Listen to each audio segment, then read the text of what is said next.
So for any technicians who are installing the wall mounted TV, this specific setup is for the A series. So your first screen that you're going to see as soon as you plug this TV up is going to be your preferred language. You will choose whatever language you would prefer, even if it's French or Spanish. And then from here,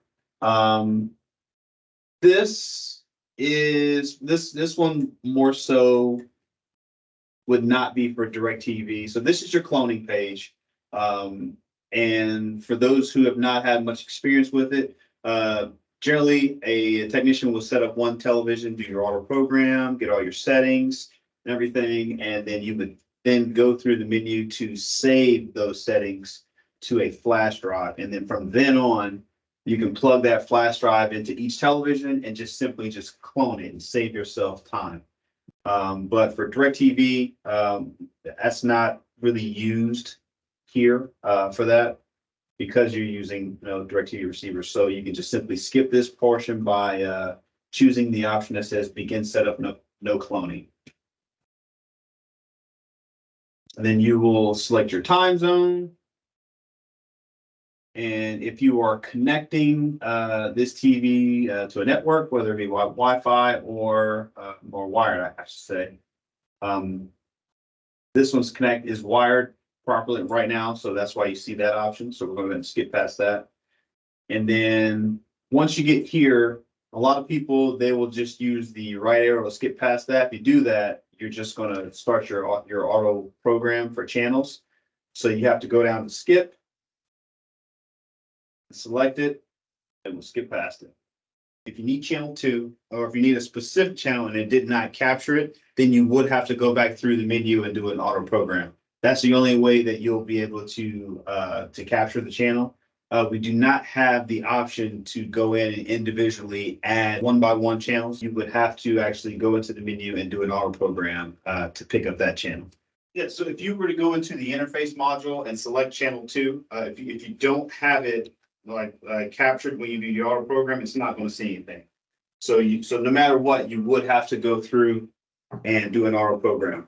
Wanting to, let's say for instance, if you have to do an auto program, you don't want to have to see all 25 of those channels. You just want just that one channel to be in the channel bank, so you can set it to channel 2. So initially, yes, you would have to do an auto program, right? So once you do that auto program, and let's say you do pick up channel 2, and if you only want to see channel 2 and not any other channels at all, there is a way for you to go in and disable all of the other channels, so that way you only see channel 2.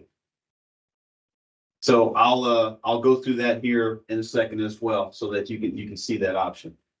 So this page here is you won't see this page on every brand new television.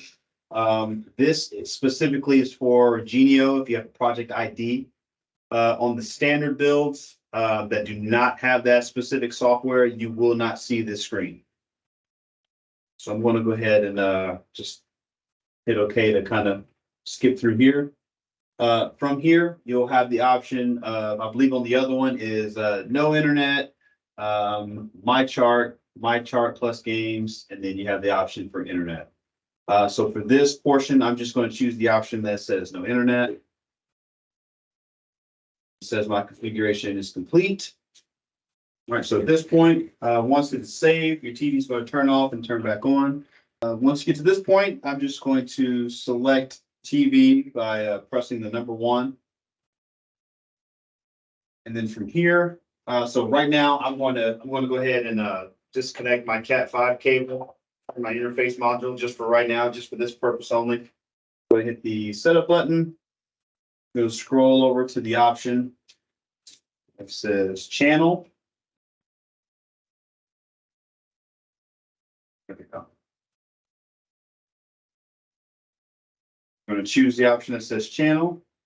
I'm going to scroll down to the option that says service level, and you hit OK.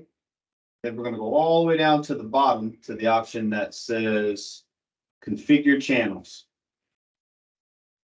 So here in configure channels, everything that you see an F next to, because I believe right out of the box, when you're doing your auto program, it programs to the free option. So every letter, every channel here that you see an F, that means that there is a channel that's programmed under free.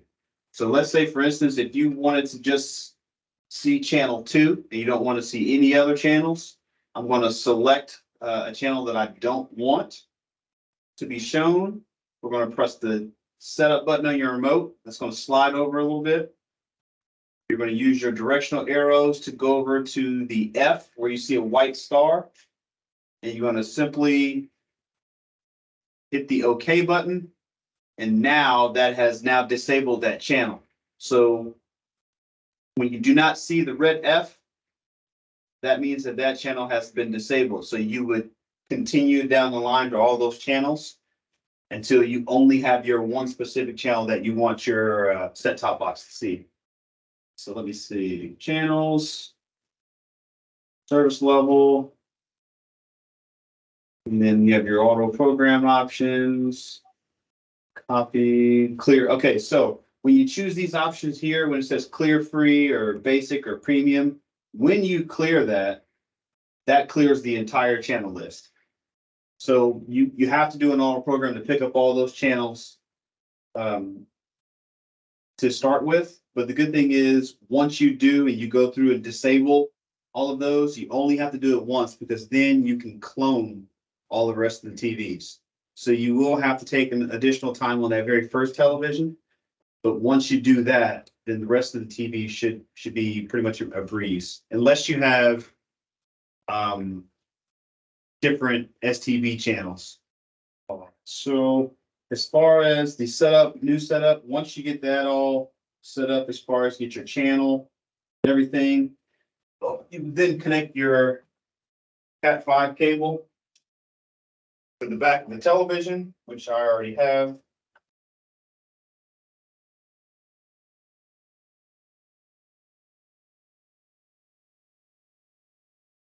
And then that is when you would go through, and this is still hooked up to the old menu, but that is when you'd go ahead and go through this entire menu and set it up how you'd like. I'll just go to the very last page. Here you'll put it on the TV input for tuner, if that's how it's set up, and then on this you would choose your STV channel, your model for your set-top box is here. And then that should be pretty much it as far as that. So you would just exit out this menu, and then you would go into the television and test to make sure that you have solid connection as far as changing the channels on the receiver and now on the television itself. And as far as setup for the new TVs, this entire setup is almost exactly the same to the arm mounted sets as well. There's a little bit of a TV menu difference, but other than that,